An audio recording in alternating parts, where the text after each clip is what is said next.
Gürurla gedirəm seçtiğim yolu,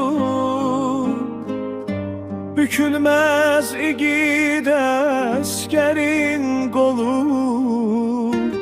Ant yerimiz Kur'andır, canım vətənə qurbandır.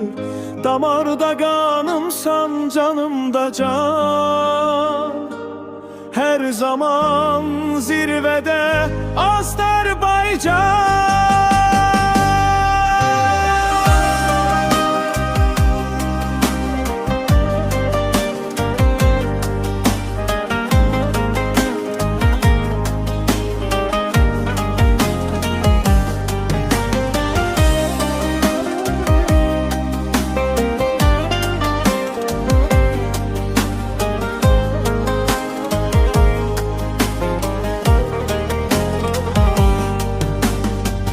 Keçsə də çətin olsa da həsrət, vətən borcudur hər bir xidmət.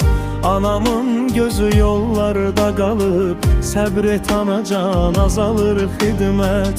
Mənimlə qürur duy, tut başını dik, vətənə xidmət üçün böyüdük.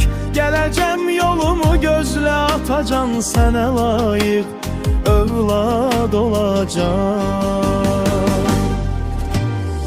Yerimiz Kur'an'dır, vətənə can qurbandır. Bu yoldan dönmərik, unutmarıq andır. Bu çox gözəl duyğudur, qəlbdə olan arzudur.